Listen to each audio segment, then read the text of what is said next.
Cofax de Maroc, Cofax de Maroc, Cofax de Maroc.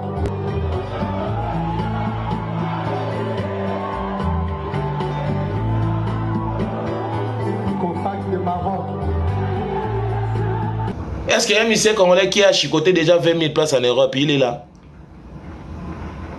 Ils n'arrivent pas. Ils sont là seulement à faire des bruits sur TikTok. Mais pour montrer leur travail devant les Africains, où les Africains les cherchent, et ils ne sont pas là. Quand l'artiste Fally fonctionne, et quand vous avez des musiciens de la communauté congolaise, ils n'arrivent pas à fonctionner comme Fally Ipupa, il y a un moment, vous tous, vous êtes des fanatiques de Fally Ipupa.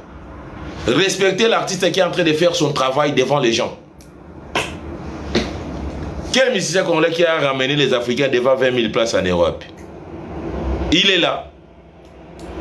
Ils ont fui Fally Ipupa. Et tous, ils ont fui Fally Ipupa. Ils ont fui, ils discutent à 8000 km en distance. Il fait du blabla à 8000 km. C'est tout. Mais venez faire comprendre les Africains que moi, je suis un grand artiste de l'Afrique. Venez voir comment je dois vous faire remplir peut-être 20 000 places où ils ne sont pas là. Pourquoi vous n'êtes pas là? Fallait en 2023, au bout de 21 jours, il a livré combien de concerts? 3 pays, France, Londres et Belgique, au bout de 21 jours. Où des musiciens congolais, ils faisaient, au bout d'une année, ils peuvent venir jouer un concert, peut-être Olympia, Zénith, Bercy. Mais il fallait au bout de 21 jours, 3 pays différents. Au niveau de combien de personnes des salles? Des musiciens congolais, et ils préparaient des zéniths après une année, après un an. 1 an à 12 mois. Après 12 mois, et ils peuvent venir. Oh, nous sommes venus remplir Madeleine. Nous sommes venus remplir Bercy. Pendant une année. Mais il fallait au bout de 21 jours, 3 pays différents. À 2023. Et vous avez entendu la capacité de l'artiste. Et vous avez suivi vous-même. Et Fally, il a rassemblé les Africains devant combien de places? Oh. Depuis qu'il n'y a aucun musicien congolais qui t'a ramené devant 10 000 places en Europe. C'est un musicien que tu dois discuter pour lui encore. Non, ça c'est un musicien qui n'arrive pas à satisfaire les Africains. C'est un musicien qui n'a pas un bon travail devant lui. Ils n'ont pas un bon travail. Moi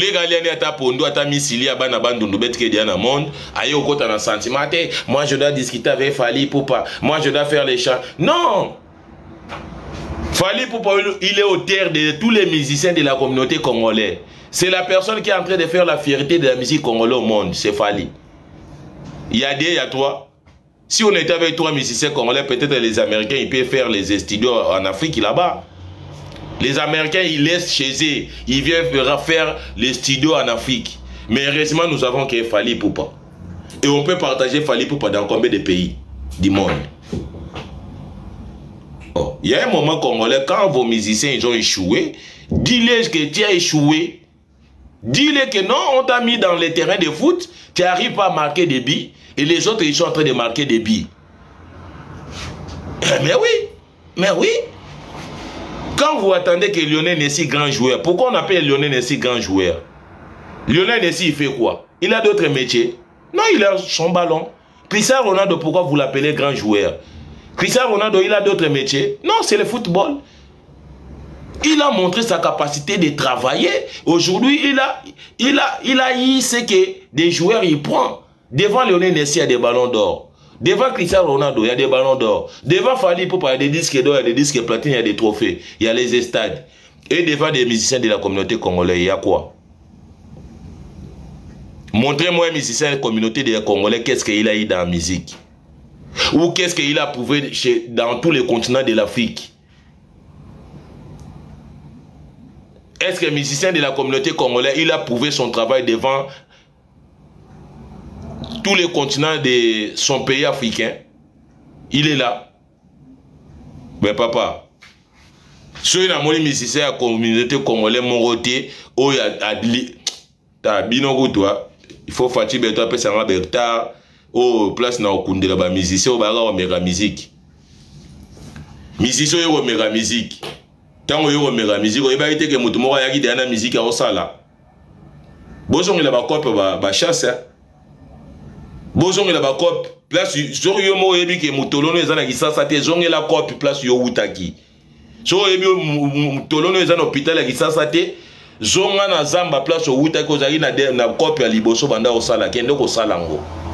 Kende ko sala. Nazo ya na identifier ya ko identifier bato babotama na kisasa. Musicien obotama ya kisasa to zali na cop muso banda osala ndewa ya kisasa zongela cop. Zongela cop. O mutolo na ngeza na hôpital moko te ya kisasa ya 24 commune ya kisasa ozaki na ba cop muso banda osala déjà avoya na kisasa zongela ngo musique esimbi binote. Musique esimbi te bozongela ba cop wana bobukana te. Soki bosengi bambwa bozana bambwa tenga na kosombela bino bambwa. Na berger bambwa na teka bambwa na poto donc nako tindo ata 10000 mbwa makasi noka ofuta avion mbwa ya na kisasa po akangela ko bamboloko akangela ko banguma akangela ko bakoba po cop na bino ezaki yango na pona musique bo esimbi bino te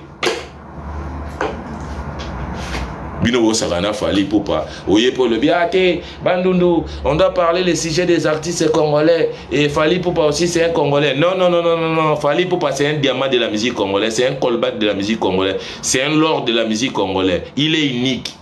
Parlez de vos musiciens de la communauté qui arrivent pas à aller vendre leur musique dans 3 pays d'Afrique. Parlez de eux. Quand est-ce qu'il doit satisfaire les Africains? Quand est-ce qu'il peut faire un effort à rassembler les Africains devant 20 000 places ou 15 000 places? Bolembi bandundu. Bonan bolembi te. Tozana binoa. Boko tebele, bocha baker, bocha bajem. Nazo kitisa sigoyo ba musicien ya communauté congolaise na place au bango balinga renga na fina ka bango susu na o fina bango. Musicien lui-même ils arrivent pas à composer une chanson na français. Musicien mo wazo ko loba makam musique n'était na plateau moko boyata pendant 20 minutes 2 minutes na français. Ata na mo anglais. Ezate na munokone mayebele, lingale bele, fumbo bele, matembele bele. Thomson ebele, misili ebele, mindindi ebele, mbike ebele, mbinzo ebele. Allez. Ba musicien bongo bolingi bozwa ngai bandundu na lobela bango. Pona cha bango na quelle position? Première position za Fally Ipupa, deuxième position emo Fally Ipupa, troisième position emo Fally Ipupa, quatrième position emo Fally Ipupa, cinquième position emo Fally Ipupa. Parce que bango pona cha bango na 4e position. Moyena lobela bango ezate. Biso na bango to beta maboko Fally Ipupa beta double stade de martyr. Bango baka accompagner artiste wana o ya sa fierté ya musique Afrique, c'est tout. Ngana bango to sala ba promo ya Fally Ipupa. Fallait que nous beta ba stade en Afrique, a beta ba stade en Europe, comme ça résister la bango a Fally Ipupa zo gagner. Biso nde siko ba to a TV a gagner to zo ba coupe wana ezo en Afrique.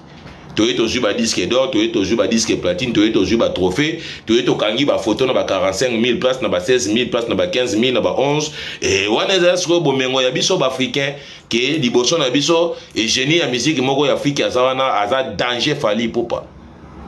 Ah danger.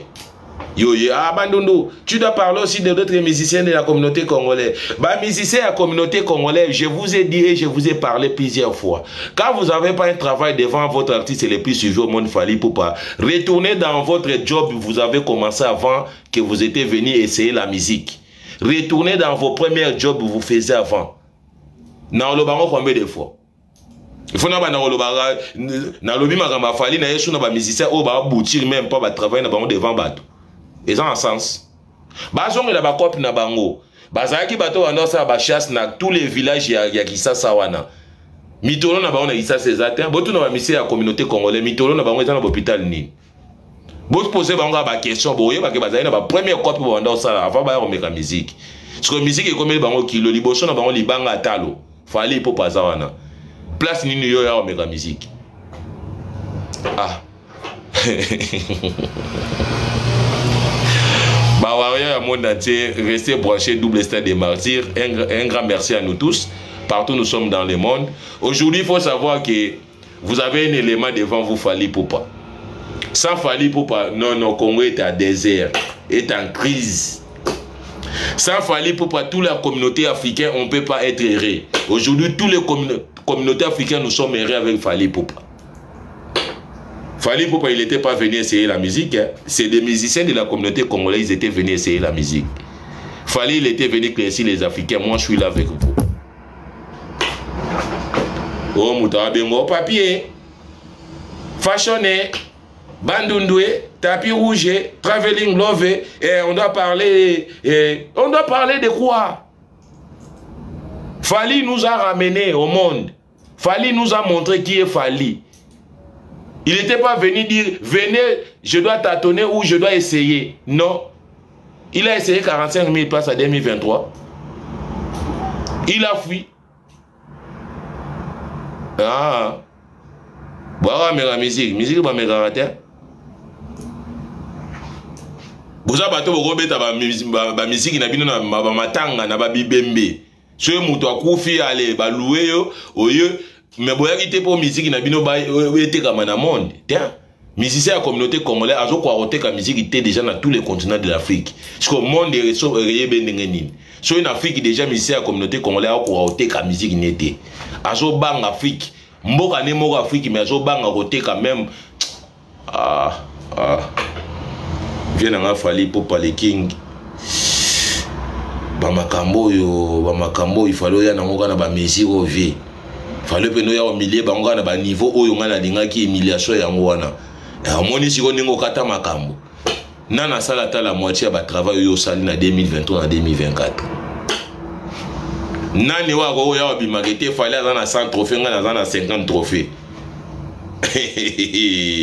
Ipupa ne liga. Ah, vieux, prêtre. Vatican, ndako bomona na Italie ça se bouge pas. Ou epé ça va pas ba bénédiction. Ndako wana ya wana artiste na bino Fally Ipupa za Vatican de la musique congolaise. Voulu ou pas na palmarès ba misi ya communauté ba ngomoro so ka beti na téléphone a boya ko to beta na Google na téléphone na ye a obanga akobanga ye moko ko beta na Google pour ayeba na Afrique nous avons combien de grands artistes africains ye moko musicien ya communauté obanga beta na Google pour amone longa Fally rebima ye mutaki o meka musique rebima te